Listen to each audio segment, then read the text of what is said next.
Camarades, on va démarrer. C'est le moment du meeting.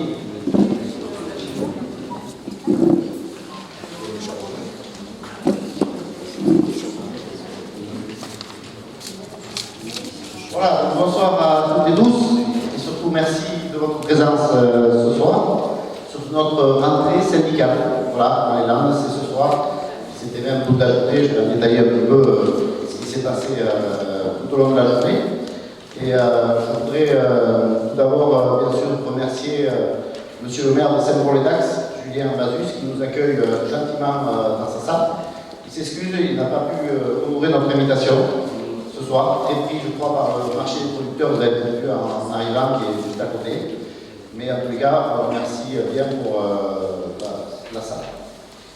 Voilà, ensuite, je vais aussi dire un très grand merci à nos deux invités de notre confédération qui ont œuvré toute la journée. Christian Groulier, secrétaire général de la Fédération générale des fonctionnaires, et Frédéric Souillot, notre secrétaire général, qui ont sympathiquement répondu à l'invitation et accepté de prendre la parole dans quelques instants. On peut les applaudir déjà.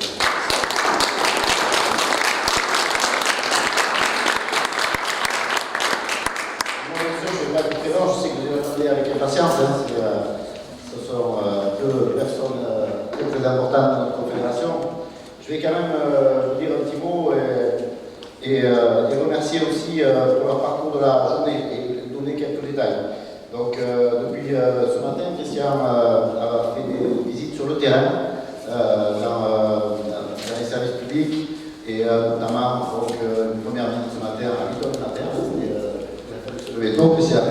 Donc à Naros, on s'est retrouvé dans Naros pour rencontrer des facteurs et discuter avec finalement Christian, un grand nombre de fonctionnaires. On n'a pas été déçus, puisque vous savez que les élections professionnelles dans le service public sont en fin d'année et c'est pas évident maintenant à la pause de trouver des fonctionnaires, mais ce matin nous avons pu discuter quand même avec une dizaine d'entre eux, c'était très intéressant. Voilà. Donc Christian a continué son parcours à Mont-Marsan avec l'éducation. On avait rencontré les camarades du lycée d'Espion, où a été organisée une heure mensuelle d'information. Et dans l'après-midi, il y a eu aussi une heure mensuelle d'information à la TSDEL pour rencontrer le personnel administratif de l'éducation nationale.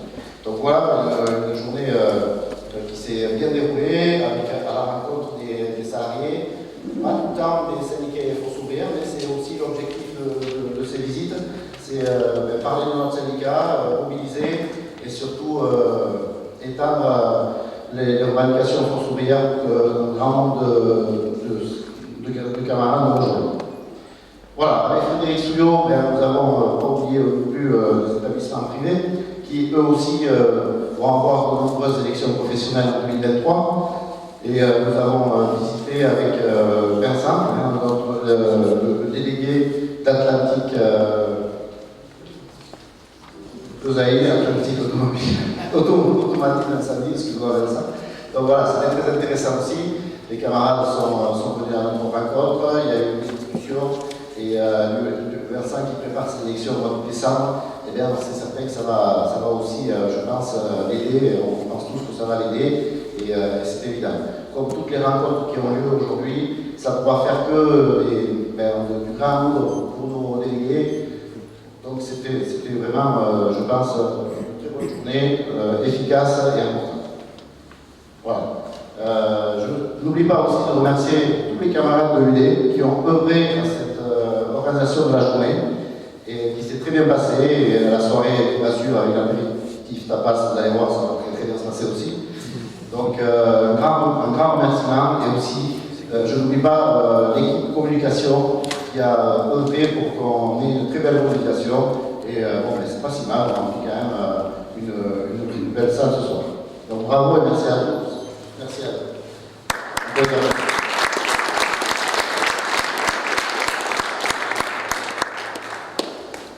Alors je voudrais presque terminer, mais je vais quand même vous évoquer la journée de manifestation du 29 septembre.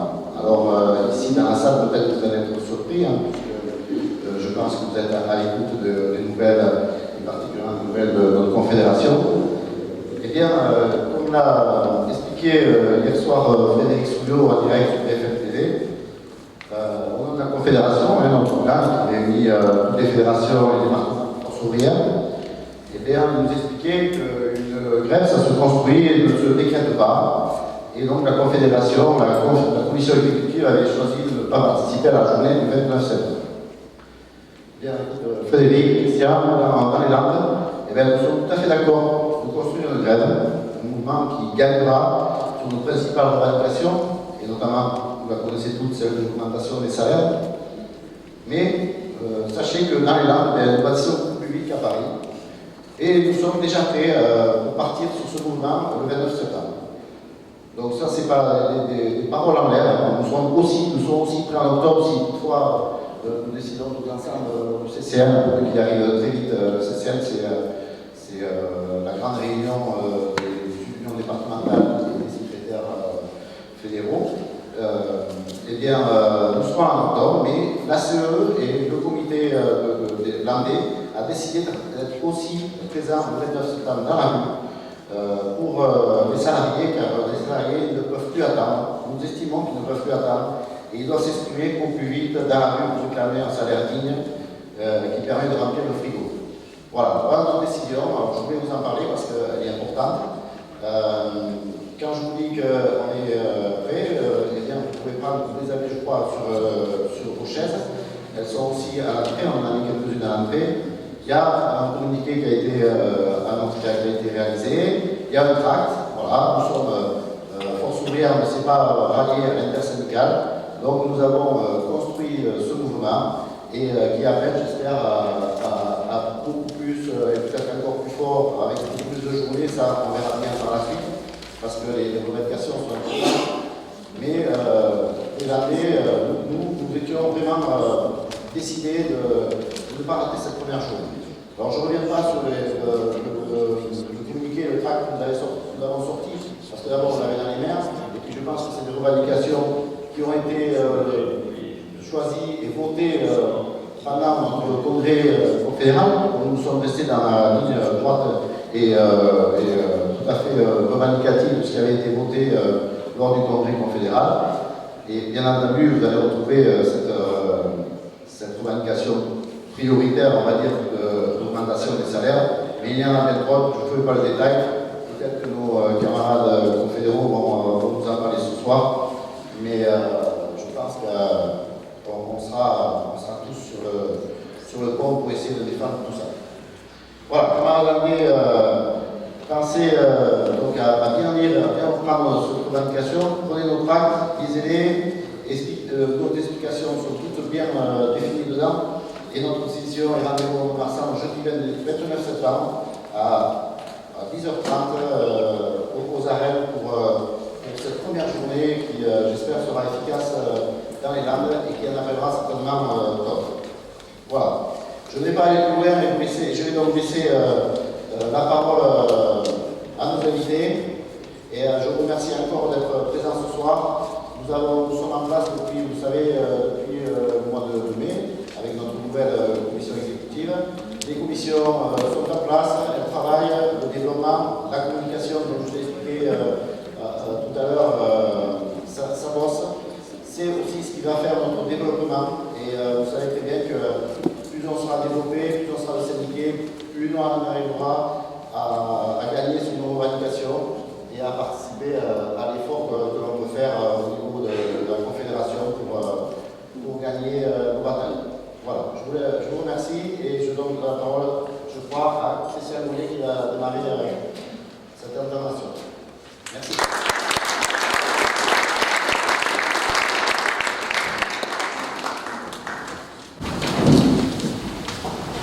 Bien, mes chers camarades, je vous apporte le salut fraternel de la Fédération Générale des Fonctionnaires, fédération qui regroupe tous les syndicats de la fonction publique de l'État, mais aussi de FO Fonction publique, puisque, comme nous allons parler des élections professionnelles, nous travaillons, comme vous le savez, de concert avec nos camarades de la Fédération des services publics et de santé, la territoriale et hospitalière, pour faire court, et la Fédération FOCOM, puisque Gérald l'a rappelé ce matin, cette journée marathon, organisée par l'UD, d'ailleurs rencontrer les camarades, notamment les camarades fonctionnaires de la Poste, puisque c'est cela ceux-là qui participent au vote des élections professionnelles.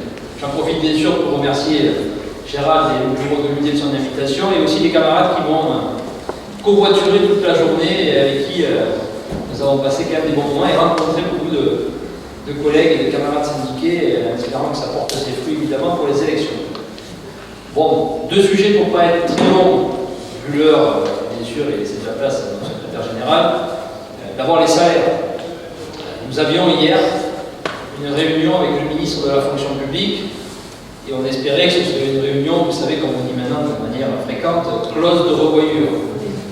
Puisque au 1er juillet, le ministre de la fonction publique, Stanislas Guerini, était tout fier de dire: vous avez vu, moi, je suis le ministre qui a dégelé le point. Copine avant, la ministre Montchalin, pendant 5 ans, elle ne l'a pas fait.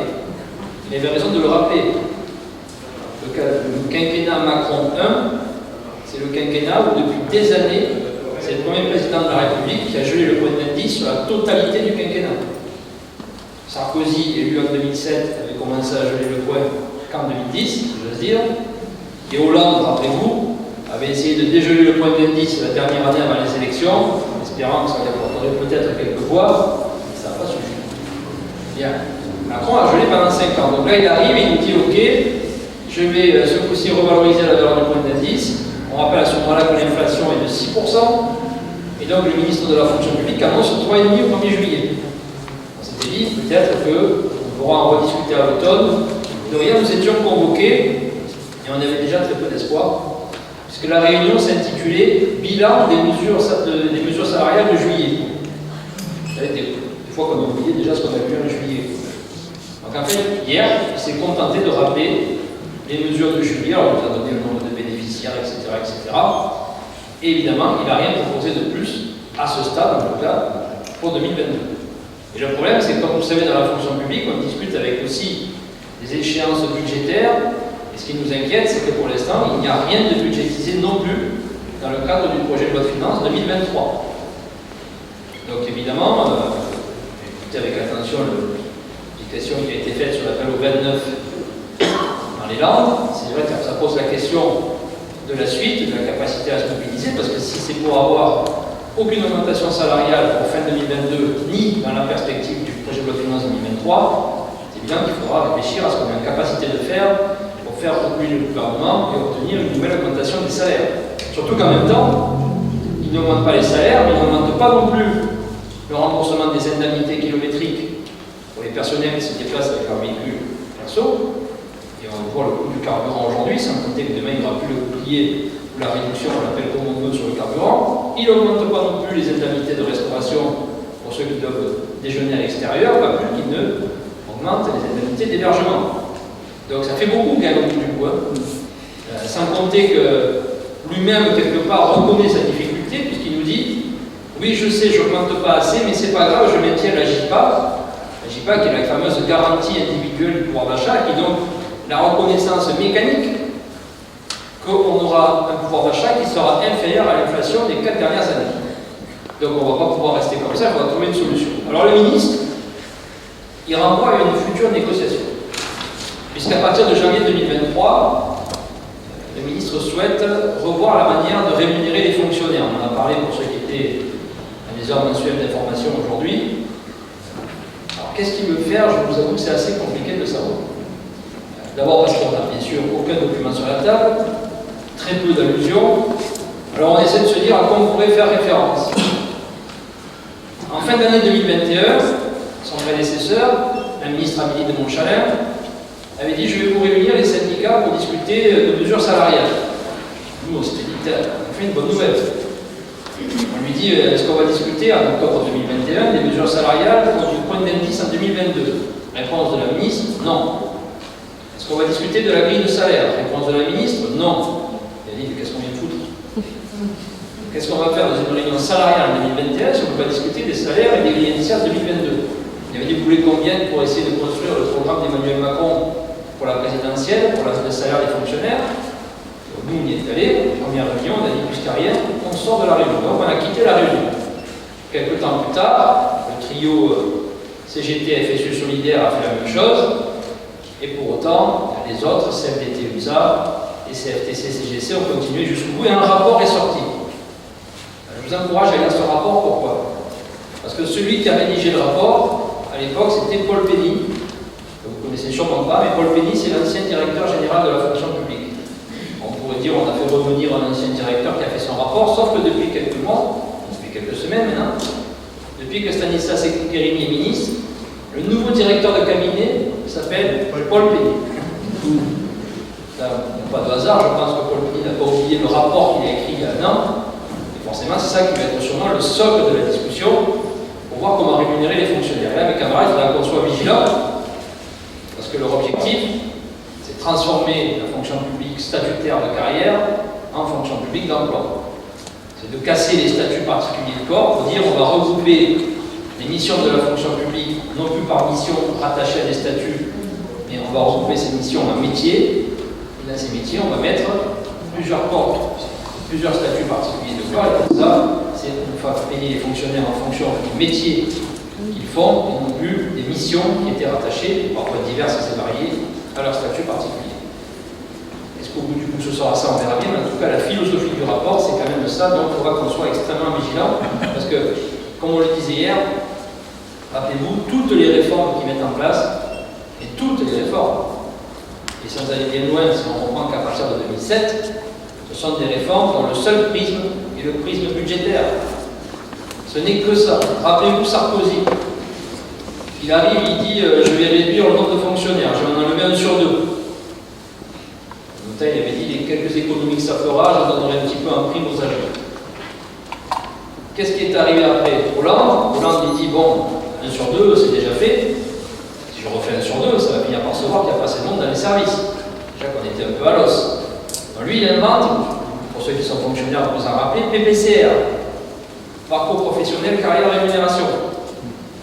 On me dit, vous avez vu, je vous mets beaucoup de points d'indice tout en haut de la grille, et je vais vous les autofinancer, je vais vous supprimer les réductions d'ancienneté, comme ça vous changerez d'échelon moins vite qu'avant. Et du coup, qu'est-ce qu'il fait? Il ralentit le coût de la masse salariale, évidemment, puisque pendant ce temps, on nous fait croire qu'on va avoir des indices supérieurs, et nous en avons parlé tout à l'heure, on sait qu'on ne les a pas. Quand on se dit qu'il nous reste 10 ans de carrière, qu'on voit que l'indice qu'on nous a mis le plus beau, le nouveau, là, celui à 30 points de plus, il faut 20 ans de carrière pour l'atteindre. Les camarades, c'est comme quand on était gamin, quand on faisait du manège. Rappelez-vous, quand on tournait, il n'y en avait qu'un qui attrapait la queue du Mickey. Là, c'est pareil.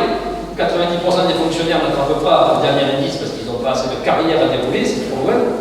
On a rallongé les durées de grille indiciaire. Et peut-être 1 ou 2 plus jeunes vont arriver à attraper la queue du Mickey, avoir les quelques points d'indice en plus. Là-dessus arrive Macron. Macron, il se dit, 1 fonctionnaire sur 2, c'est fait. Le ralentissement de la masse salariale, c'est fait. Qu'est-ce qu'il me reste? Alors oui, comme j'ai dit, il a gelé les salaires pendant 5 ans. Puis il nous a implémenté la loi de transformation de la fonction publique. Et il s'est dit, tiens, je vais arrêter de recruter des fonctionnaires, je vais prendre des contractuels. Et pourquoi ça coûte cher un fonctionnaire? Pas parce qu'il fait mieux son travail qu'un contractuel, ça ne veut rien dire. Un contractuel, il fait bien son travail aussi. C'est qu'un fonctionnaire, vous en prenez 10, vous les mettez dans une salle, vous gelez leur salaire, l'année suivante, ces 10-là, ils coûtent plus cher que l'année d'avant. Et oui, c'est le principe de carrière. Vous avez beau geler leur salaire, sur ces 10-là, il y en a quelques-uns qui vont changer d'échelon, de grade, parfois de corps, et de fait, la masse salariale, même à effectif constant, sera beaucoup plus chère. Donc, qu'est-ce qui s'est dit? On appelle ça le GVT, le glissement vieillesse technicité. Fait avancer dans l'échelon. C'est le fondement du statut général des fonctionnaires. C'est le fait qu'on nous garantit de carrière depuis le statut de 1946 pour qu'on puisse vivre dignement, parce qu'on est à la base un serviteur de l'État, après il y aura la fonction publique territoriale, les dernières qui arriveront, et que donc on veut nous garantir de vivre dignement, donc on a une carrière, on augmente le salaire. Et forcément, c'est ça qui coûte cher. Donc si demain j'ai des contractuels, ceux-là on n'est pas obligé de leur filer une carrière, on n'est pas obligé de les augmenter. Et donc là, gros, Macron invente cette idée de se dire je vais faire la loi de transformation de la fonction publique, je vais prendre des contractuels à l'avenir, à la place des fonctionnaires, et en plus il invente une nouvelle situation, le détachement d'office. On sent quand même la capacité de dialogue que va avoir l'agent quand on dit détachement d'office. Ça veut dire quoi? Alors il n'a pas pu le faire parce qu'heureusement, il y a eu la Covid, qui a fait qu'on s'est rendu compte quand même qu'il y avait besoin du service public, que ce soit l'hôpital, la police, l'éducation nationale, etc. Et le détachement d'office, c'était quoi sa philosophie? Alors, malheureusement, le texte existe, parce que c'est dans la loi de transformation. C'est je vais privatiser des missions de service public, et quand j'aurai fait cette délégation de service public à une entreprise privée, les agents publics qui font cette mission, je les détache d'office, le mot veut bien dire ce qu'il veut dire, dans l'entreprise privée. Heureusement, pour l'instant, il n'y est pas arrivé. On voit bien la philosophie, se débarrasser de fonctionnaires, mettre des contractuels à la place, et évidemment, du coup, essayer de réduire la dépense publique, comme d'habitude, et la masse salariale. Dans ce cadre, mes camarades, sans reprendre des sujets, nous avons les élections professionnelles. Et les élections professionnelles, elles vont être essentielles pour plusieurs raisons. La première, comme on le disait à la presse tout à l'heure, nous sommes 5,5 millions d'électeurs, entre l'État, la territoriale et l'hospitalière. Je rappelle que sur ces 5,5 millions, il y a 1 million d'agents contractuels. Donc la précarité est bien installée déjà en termes de statut. 1 million de contractuels, ce qui veut dire qu'il faut qu'on oublie ces électeurs-là, qui ne sont pas les parfois les plus faciles à mobiliser, parce que quand on est en CDD, on n'a pas forcément envie de voter, on ne pense pas forcément. En tout cas, il va falloir s'occuper d'eux. Il va falloir aussi penser à faire voter. Pourquoi? Parce que derrière ça, nous allons avoir bien sûr la représentativité. Et dans la fonction publique, il y a un élément nouveau qui n'existait pas aux élections de 2018. C'est que maintenant, on a comme un peu dans le privé des accords majoritaires. Rappelez-vous, pour les plus anciens c'est pas très mieux, PPCR, quand on a eu le parcours professionnel carrière rémunération, les organisations syndicales signataires, la FSU, l'UNSA, la CFDT, ne représentaient pas 50% du personnel. Nous qui n'avions pas signé, avec les autres, CGT et Solidaire, on représentait plus de 50% des personnels. Donc l'accord n'était pas valable dans le privé. Là, nous, dans le public, le Premier ministre de l'époque, Manuel Valls, a dit moi je m'en fous de ce que pensent les syndicats. Parce que dans le droit de l'administration, de toute façon, c'est un accord de bonne politique, un accord d'intention, je fais ce que je veux, je suis patron, paf, il applique PPC. Mais depuis 2 ans, dans les 3 versants de la fonction publique, il y a l'ordonnance négociation collective. Et on a à peu près les mêmes règles que le privé. C'est-à-dire que maintenant, il y a le principe de l'accord majoritaire. Et si l'accord n'atteint pas 50%, eh bien, le patron ne peut plus l'appliquer. A l'inverse, s'il atteint 50% et qu'il ne l'applique pas, on peut, nous, parce que dans un droit particulier, saisir le tribunal administratif pour les organisations signataires et l'obliger à appliquer l'accord. Donc ça veut dire que la représentativité a un nouveau sens. Elle va peser encore plus qu'avant. Et pourquoi dans les derniers accords qui ont été signés dans la fonction publique, on pèse? Et parce que quand on est premier à la fonction publique de l'État, on représente environ 20%.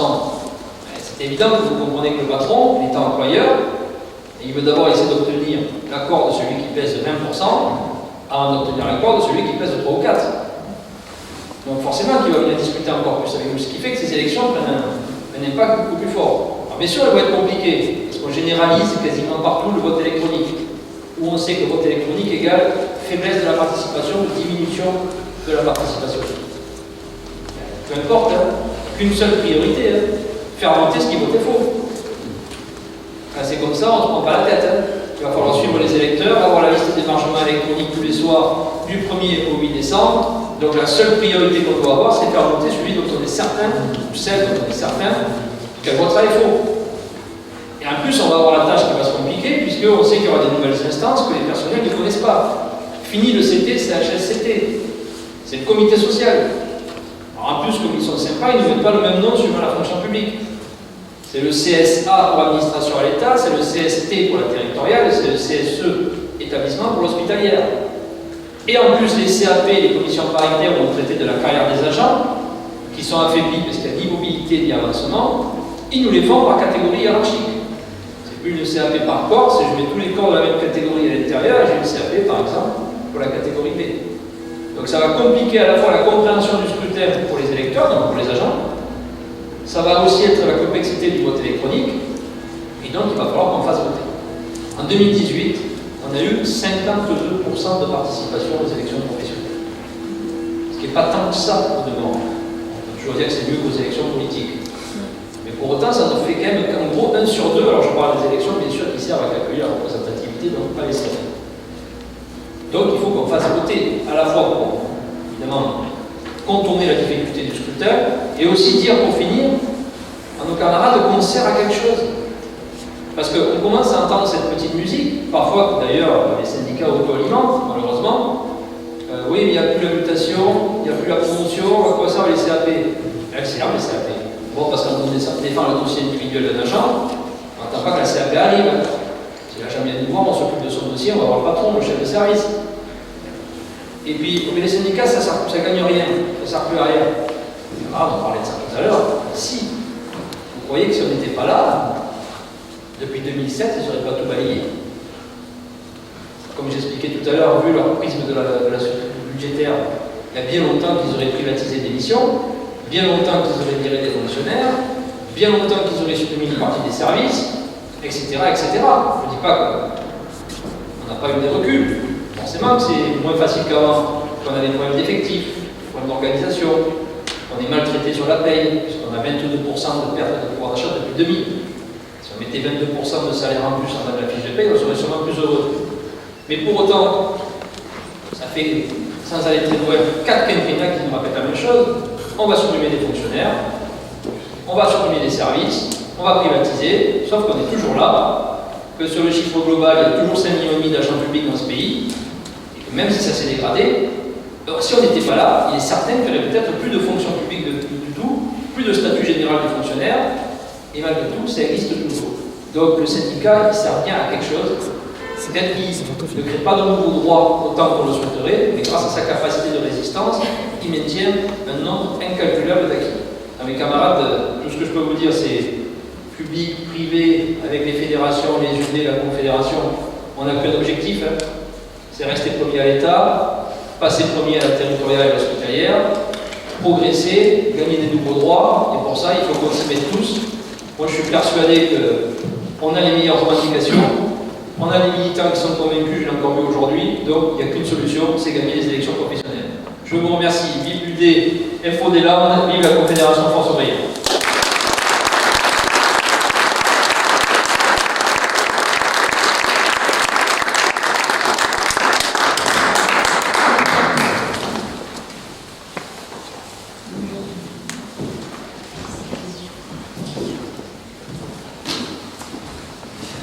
Bonsoir mes camarades, je vous apporte le salut fraternel du bureau confédéral de la Confédération dont je suis le secrétaire général.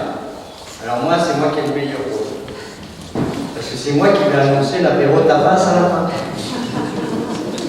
Mais oui, eux ils peuvent pas. Mais moi oui. Je peux. Comment? Ça peut être dans longtemps aussi. Ça dépend parce que ma première qualité, c'est l'enthousiasme. C'est aussi mon premier défaut. Alors, dans l'enthousiasme, je parle longtemps.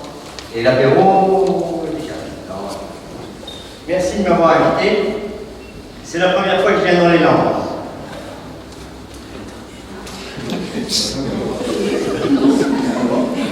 Et la journaliste de France Bleu qui m'a interviewé, elle m'a dit que vous étiez convivial, accueillant. Je le confirme. Par contre, qu'est-ce qu'il y a comme sapin?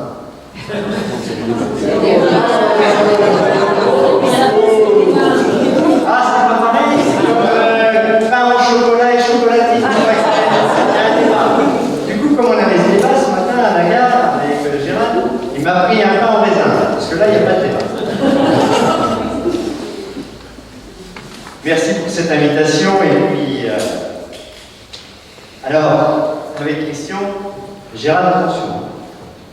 La logistique, c'est cadré, les rendez-vous, c'était l'heure, mais on a passé une excellente journée parce qu'on a pu rencontrer plein de militants. Et puis, le 3 juin, notre confédération a terminé son congrès, et nous sommes sortis de ce congrès unis et rassemblés. Unis et rassemblés, pas pour se sentir plus beau ou tout cela. Unis et rassemblés sur nos revendications. Unis et rassemblés sur la vision de notre confédération, la liberté et l'indépendance. La liberté et l'indépendance, c'est notre ADN.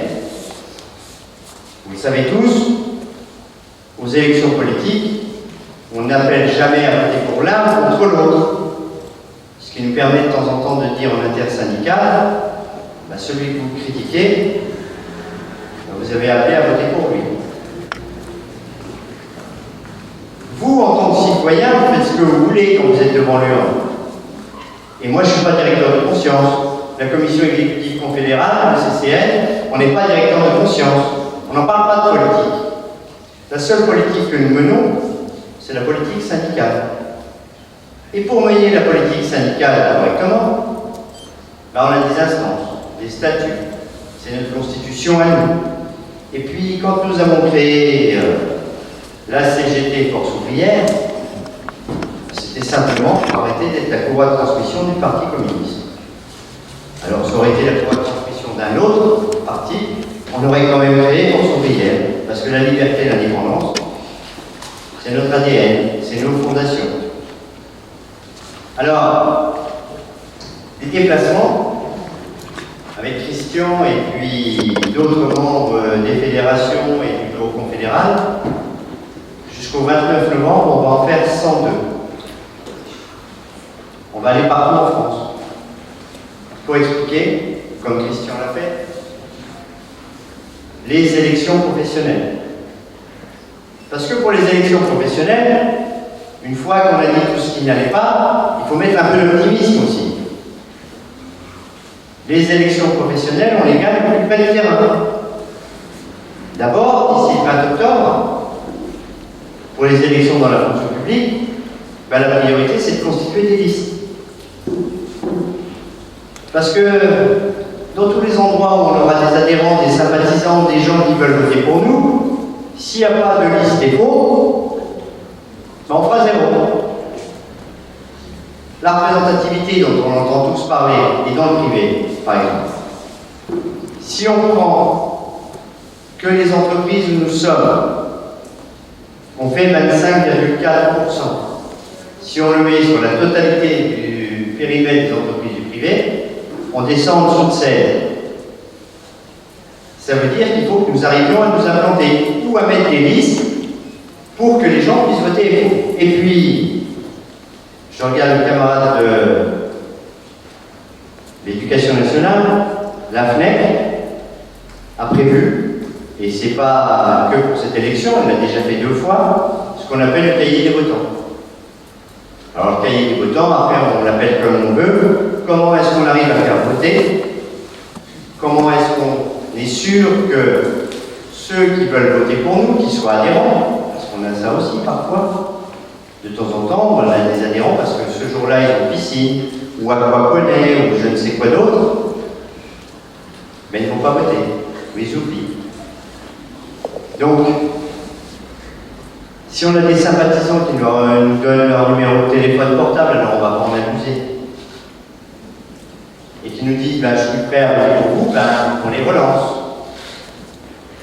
On les relance, et puis à partir du moment où ils en ont marre qu'on les relance et qu'ils votent pour nous, une fois qu'ils ont voté, ben, on fait un très saut de l'eau et puis on dit, ben, au prochain, et ainsi de suite. C'est comme ça qu'on arrivera à remporter les élections. Si on est premier dans la fonction publique d'État, dans l'éducation nationale, la première organisation syndicale confédérée, c'est la FNEC FPFO. Les autres ne sont pas confédérés. Confédérés, c'est le fédéralisme, nos 2 jambes. Alors je me déplace parce que le camarade qui m'a vu à Caen, il a trouvé amusant quand je me déplaçais devant la tribune. Vous voyez, on a 2 jambes. Union départementale, fédération. C'est ça le fédéralisme. C'est pas autre chose. Non, en même temps, je me déplace, c'est parce que je voulais montrer mes bottes, parce qu'on m'a dit qu'il allait pleuvoir dans les Landes, donc j'avais mis des bottes quand même. Mais il n'y a pas plu. Un peu ce matin. Donc, construire les élections, les gagner, oui, ça va nous prendre un petit peu de temps. Mais l'objectif est important, comme le disait Christian. On nous parle plus dans la fonction publique d'État, parce que nous sommes les premiers. Dans l'hospitalière, on vient nous chercher parce que nous sommes les seconds. À la territoriale, on parle un peu moins parce qu'on parle d'abord aux autres. Et quand on est un peu plus loin dans la liste, alors, être premier, deuxième ou troisième, si c'est juste pour nous parler, parfois nous écouter mais ne jamais nous entendre, il va falloir qu'on mette en place un rapport de force. Et le rapport de force, alors Gérald l'a dit tout à l'heure, vous avez décidé, votre instance a décidé de vous mobiliser pour le 29. Nous, à la Confédération, on n'appellera pas le 29 septembre. Pour une simple et bonne raison, la CGT, on avait une réunion intersyndicale qui avait lieu à la Confédération 4 jours avant, parce que c'est la CGT. Elle nous sort la date du 29. Donc j'ai appelé Philippe Martinez, parce qu'il y a une diaspora des moustachus à la tête des confédérations. Et je le connais depuis 20 ans. Pour lui dire, tu sais pas, pendant que tu es encore secrétaire général, jusqu'en 2035, tu nous prends la date de la rentrée sociale, on la connaîtra comme on connaît la date de la rentrée scolaire. Et on évitera des communiqués qui disent c'est la CGT qui a décidé de la rentrée sociale. C'est le ministre de l'Éducation nationale qui décide de la date de la rentrée scolaire. Et ce jour-là, il a failli nous mettre par terre l'intersyndicale. Et l'intersyndicale la plus large possible, c'est dans notre résolution générale de notre congrès confédéral. Comment est-ce qu'on arrive à se mobiliser le plus largement possible? Et pour la première fois, mi-juillet, nous avons un communiqué de presse des organisations syndicales sur le pouvoir d'achat, où il ne manque aucun logo des organisations syndicales françaises. Aucun. La semaine dernière, le 9 septembre, un deuxième communiqué intersyndical qui titre « La priorité de la rentrée sociale n'est pas la baisse des droits du chômage ». Et il ne manque aucune organisation syndicale française. De la même manière qu'on est pour le pluralisme politique, on est pour le pluralisme syndical. Ce qui a voulu mettre par terre la loi sur la représentativité avec la position commune de la CGT et de la CFDT. Un signataire ou un co-gestionnaire et puis un révolutionnaire. Eh bien, on l'aura prouvé toutes ces années, depuis 2008, que même 12 ans après, nous sommes toujours là, quelle que soit la loi sur la représentativité. Parce qu'en termes d'adhérents et en termes de résultats électoraux, nous sommes toujours là, nous pesons. Et aujourd'hui, à la sortie de notre congrès avec nos revendications, nous sommes revenus au centre du jeu. Et au centre du jeu, pourquoi? Pour ne pas se laisser instrumentaliser par l'exécutif. Alors il paraît que depuis que l'exécutif n'a plus de majorité absolue, il change les choses. Le président de la République aurait découvert qu'il y a des corps intermédiaires, des organisations syndicales. Bon, ça c'est ce qu'il dit à la presse. Parce que sur le fond, ils n'ont rien changé. Alors ils ont tenté de nous faire un petit coup de communication avec ce qu'on appelait, je crois que c'est le Centre national rugbyistique. Non, c'était pas ça. Ah si, c'est pour ça qu'ils l'ont fait à Marcoussis d'ailleurs. Le vrai Conseil national de la résistance, à la fin de la Seconde Guerre mondiale, c'est lui qui a mis les bases de notre République sociale et les fondations de notre protection sociale collective. La nationalisation aussi, notre indépendance énergétique, avec EDF, GDF nationalisé, le SMIC, les chaînes mobiles des salaires, tout cela c'était au Conseil national de la résistance. Au CNR, le nouveau, nous avons décidé en CE confédéral de ne pas y aller. Déjà, si vous aviez vu sa petite lettre d'invitation, elle était belle, bien écrite, et avec un feutre bleu comme le mien, elle avait signé « Bien à vous, cher secrétaire général Emmanuel Macron ». J'étais content. J'ai donné à ma mère, elle a 86 ans, ça lui fait toujours plaisir, de venir s'occuper de la salle à manger. Bon, en fait, dedans, il y avait 2 paragraphes sur 8 où là c'était déjà sûr qu'on ne n'irions pas. Alors après, j'avais mon idée, et je l'ai mis au débat à la CE confédérale, et c'est la CE confédérale qui a décidé. Il y avait un paragraphe qui s'appelait Constat et diagnostic partagé. Bon, ben, si on commence à rentrer là-dedans, dans le constat et le diagnostic partagé, ben, on va être d'accord avec eux. La dette, les choses que l'on regarde comme l'hôpital que sous le volet économique, on va parler de clients et plus de patients. Les réductions des centres de trésorerie, des finances publiques. Alors pour les impôts, on est tous d'accord. Hein. On dit ah non, s'il n'y en a pas. Sauf que quand il n'y a plus de centre d'impôt, c'est un bout de l'égalité républicaine qui coûte. Quand on réduit les services publics, on a ce qui se passe dans l'éducation nationale.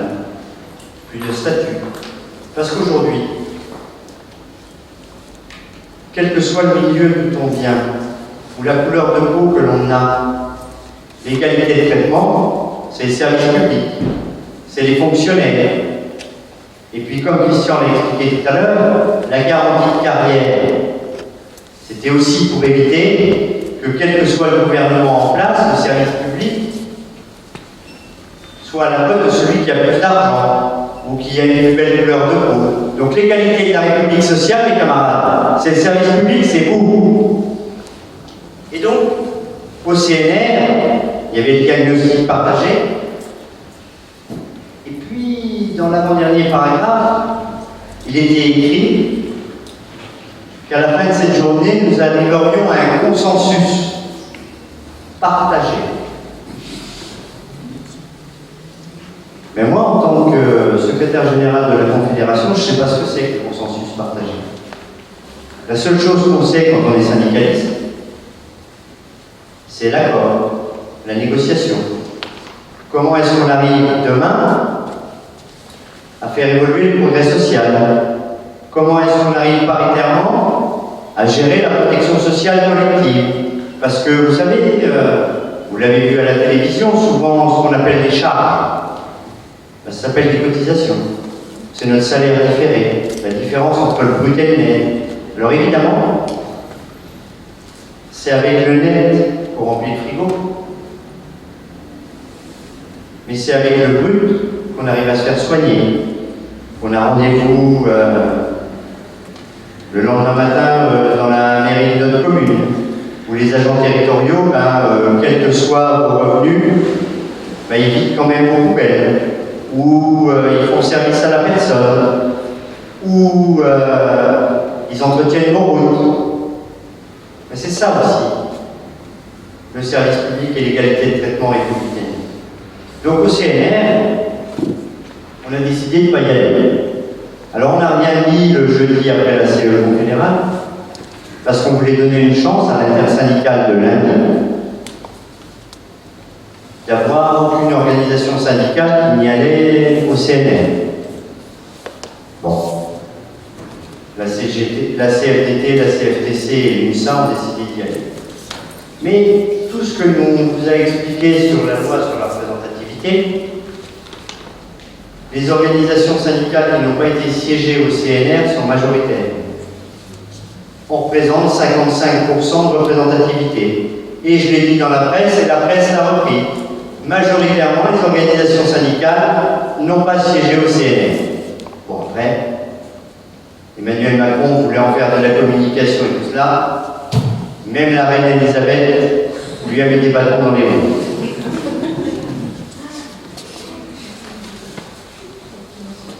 On n'est pas royaliste. On est dans une république laïque. Parce que vous avez vu nos amis anglais qui étaient en grève depuis déjà plus d'une semaine ont décidé de suspendre tous les mouvements pendant la période de deuil. D'ailleurs, si vous regardez les informations, les travailleurs anglais sont tous royalistes, bien sûr, mais l'inflation chez eux, comme chez nous, elle continue de monter. Et donc, pour remplir le frigo, ils ont besoin d'augmentation de salaire, et c'était pour ça qu'ils étaient en grève. Et ce n'était pas pour autre chose. Et puis après, l'amélioration des conditions de travail, le recrutement. Donc nos amis anglais, là, se sont mis en deuil national. Et j'entendais dans la presse que certains disaient les syndicats, on n'en a plus besoin, on va reprendre des collectifs. La même chose que ce que nous avons vécu avec les Gilets jaunes. Et moi, j'ai eu l'occasion d'expliquer au président de la République. Il nous avait reçus avant le premier tour des législatives. Je ne sais pas ce que font les autres organisations syndicales, mais ça ne sera pas débordé ni par la gauche ni par la droite. Donc il faudra reprendre les revendications qui sont les nôtres et attirer le plus grand monde autour de nous. Parce que la mobilisation, alors même si vous êtes des grands bâtisseurs, elle ne se décrète pas. Et le 29, la date de rentrée scolaire de la CGT, au départ, déjà, c'est une mauvaise idée de tenter de l'imposer. Et deuxièmement, elle arrive avec un tract de tout un tas de partis politiques qui appellent au 29. Que les partis politiques, et ça c'est historique, soutiennent des mouvements sociaux, ça existe depuis toujours. Que les mouvements sociaux se trouvent imbriqués avec les partis politiques pour un appel à la grève, nous, à EFO, je peux prendre nos statuts, la charte d'Amiens, et déchirer, puis après on aura un congrès extraordinaire dont on ne sortira pas uni et rassemblé.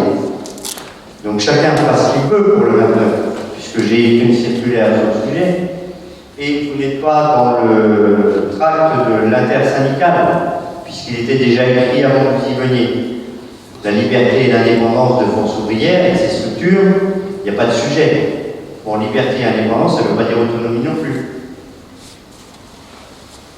Pour autant, sur le 29, dans le tract qui appelle, alors pas qu'au 29 d'ailleurs, ils appellent aussi le 16, c'est aujourd'hui. Ils appellent le 16 pour la transition climatique. Il paraît qu'il y a un réchauffement.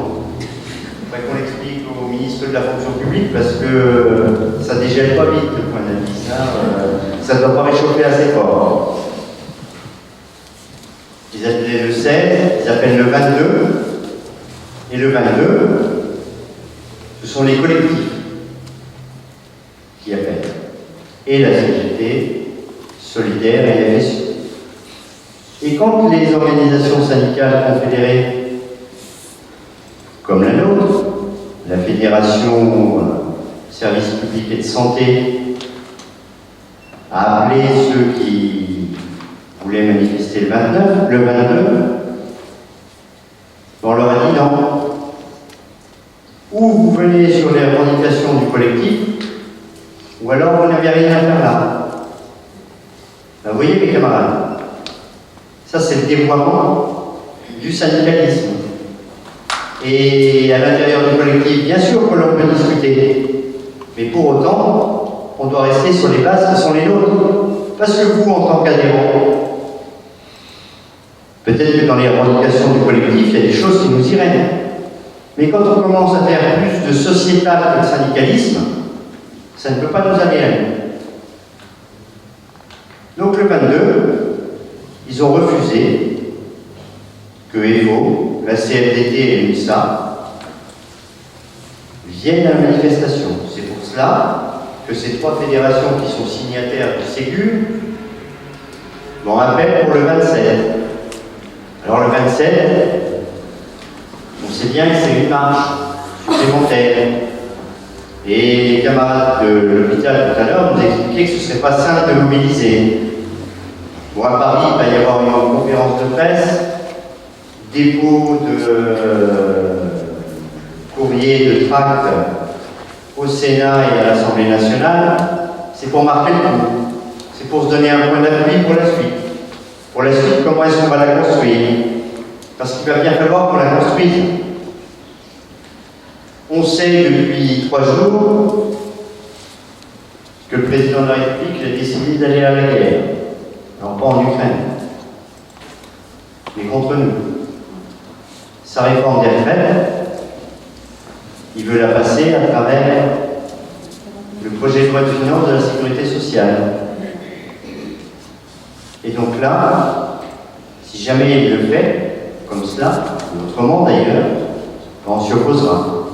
Et on s'y opposera, toutes les organisations syndicales françaises sont d'accord pour s'y opposer. Hier, j'ai eu Laurent Berger de la CFDT qui me disait ben moi, j'ai déjà écrit le communiqué. S'il le passe par le PLFSS, ben on arrêtera toutes les discussions, toutes les concertations, et on sortira du CNR et on regardera comment on se mobilisera. Alors, pour se mobiliser, ben, il va falloir faire des assemblées générales. Parce que je peux écrire tout ce que je veux, de la même manière que je ne suis pas directeur de conscience, la grève générale, écrite sur un mur, s'appelle de l'incantation. C'est au plus près du terrain qu'elle se décide, la grève générale. Et j'en discutais avec Gérald ce matin. Il me disait que quand vous aviez fait grève à Epocom, eh ben, l'Assemblée générale décidait tous les matins si on reconduisait la grève ou pas. Ça ne peut pas être autrement. Dans ce contexte d'inflation, ils pensent que nous aurons des difficultés à mobiliser parce que pour remplir le frigo, ça va être encore plus compliqué. Ben, on trouvera la solution. Comme ce matin, avec les camarades de chez Atlantique Automatisme et l'Incendie, j'ai bien dit? Très bien. Ils ont fait grève il y a quelques semaines. Et puis aujourd'hui, ben, leur grève, elle va peser. Elle va peser sur les négociations salariales du 27 septembre. Déjà, la direction a fait passer le message en disant ben oui, on va être obligé de faire plus. Et puis, ben, cette grève, elle nous a ramené 3 nouveaux adhérents que nous n'avions pas. Par contre, ben, dans la discussion ce matin, Gérald va faire une demande exceptionnelle de fonds de grève au bureau fédéral, demande que nous allons accepter, pour que les 50 grévistes, ben, ils sachent que le fonds de grève, ça existe. Le fonds de grève, c'est les organisations syndicales. Vous savez, parfois, on a des cagnottes, je ne sais plus comment elles s'appellent, là. C'est comment ils nouvelles cagnottes, hein? Litchi. Ouais, moi, je croyais que c'était des fruits. Ben, j'ai eu 55 ans hier, hein. Il y a des trucs que je ne comprends pas encore tout à fait, mais... Parce que parfois, c'est les gestionnaires de la cagnotte qui, au bout du bout, ben, trouvent des solutions. Bon, ben là, ce matin, on avait les grévistes qui étaient devant nous. Ils sont venus casser la croûte avec nous. Ben, nous, exceptionnellement, au titre du bureau confédéral, on peut prendre une décision pour leur donner un coup de main. Pour que ça compense un peu les 2 jours de grève qu'ils ont eus. C'est une réflexion que nous aurons aussi au CCN. Comment est-ce que demain, on arrive à mettre en place le fonds de grève, de la solidarité, pour qu'on arrive à mobiliser. Et la mobilisation, elle devra se faire aussi avec du blocage. Avant, ben, quand nous n'étions pas représentatifs à la RATP à Paris, ben, c'est ceux qui étaient représentatifs à la RATP qui étaient sur le devant de la scène. Les revendications que nous avions portées pour la retraite par points en 2019. La date sur laquelle nous nous étions appuyés, le 6 décembre, c'était une SAE RATP. Et on a décidé, en comité confédéral national, de se coller sur cette date. On a mis 3 mois pour construire la mobilisation. Alors certains diront, oui, mais le Covid a aidé Emmanuel, enfin, vous a aidé à ce qu'Emmanuel Macron ne mette pas sa réforme des retraites par points. Enfin, je vais reprendre juste une déclaration du président de la République. Hein. La retraite par points n'était même pas économiquement viable et surtout très difficile à comprendre parce que nous sommes trop bêtes. Hein. Des bienfaits qu'elle allait nous apporter. Mais je crois qu'il y a beaucoup de camarades avec un E à la fin, qui sont des femmes. Ben, la retraite par points pour vous, mesdames, ben, c'était encore un peu moins de retraite que ce que vous aurez déjà. Aujourd'hui, quand on arrive à 67 ans, l'âge où on liquide pour avoir le minimum vieillesse, 40% sont des femmes. Les carrières hachées, les enfants, le temps partiel pour s'occuper de la famille. Eh bien, au bout du bout, c'est elles qui vont le plus longtemps travailler pour pouvoir avoir une retraite à peu près décente. Et aujourd'hui, quand on nous parle de recul de l'âge de départ à la retraite, 62 ans, que vous ayez ou pas une carrière complète à 62 ans, vous pouvez décider de liquider votre retraite. S'il recule l'âge, que vous ayez une carrière complète avec la totalité de vos trimestres ou pas, vous ne pourrez pas partir. Aujourd'hui, 50% de ceux qui liquident leur retraite ne sont déjà plus en emploi. Une partie se trouve à l'assurance chômage, une partie en invalidité, et pour une troisième partie qui fait 22%, c'est minima sociaux, voire RSA pour certains d'entre eux. Parce que les entreprises, vous avez vu que nous sommes salariés âgés à 45 ans. On arrive à commencer une carrière avec un peu d'études, et tout cela à 25. Et on nous dirait qu'il faut reculer l'âge de départ. Ce que nous avons écrit, nous, pas de recul de l'âge de départ. Et dès que nous pourrons, revenons à la retraite à 60 ans et 37,5. J'ai rencontré les sénateurs, les républicains, qui eux sont pour une retraite depuis longtemps. La retraite à 65 ans, l'étendard qu'avait repris le président de la République pour essayer de récupérer quelques voix à droite. C'est comme CNR avant le premier tour des législatives, ils pensaient récupérer quelques voix à gauche. Dans une discussion en tête-à-tête avec Elisabeth Borne, la première ministre, et ça ne le répétez pas, hein. On est entre nous. Elle m'a dit que ce soit les 65 ans ou le CNR, ça nous a fait perdre plus de voix que nous n'en avons gagné. Parce que 65 ans, la retraite. Vous regardez les sondages, il y en avait encore un qui est sorti hier, 68% des Français sont contre. 72% sont contre un recul de l'âge de départ. Donc nous, quand on ne dit pas de recul de l'âge de départ, c'est parce qu'on veut aller à la bagarre. Et donc les sénateurs, les républicains, réforme des retraites, le défi, l'aménagement des fins de carrière, ce que nous connaissions avant 2000, la retraite progressive, la SFNE, l'ARP, qui était le départ en retraite d'un ancien pour l'embauche d'un jeune. Tout ça, c'est sur la table. Il va falloir qu'on le mette sur la table et qu'on l'obtienne. Mais surtout, il va falloir qu'on le bloque sur sa réforme des retraites, quel que soit le moment où il la passe. Donc, sur la réforme des retraites, comme sur l'augmentation des salaires, demain, ou 29, il pourrait y avoir 3 millions de personnes dans la rue sur l'augmentation des salaires. Les salaires se négocient dans les boîtes, dans les branches, et pour l'État, au ministère de la fonction publique. Alors s'il y avait 2 millions de fonctionnaires sur les 5 millions, peut-être qu'ils s'entendraient. Et encore, on n'en est pas sûr. Et pour les salariés du privé, une manifestation pour l'augmentation des salaires, oui, on aurait le SMIC. On arriverait à les faire bouger. Parce qu'on demande un coup de pouce au SMIC depuis le début du quinquennat. Mais le quinquennat précédent, on le réclamait aussi. Mais en même temps que le SMIC, ce qu'il faut que l'on obtienne, c'est l'échelle mobile des salaires. Parce que sinon, on va avoir aussi des écrasements de grilles.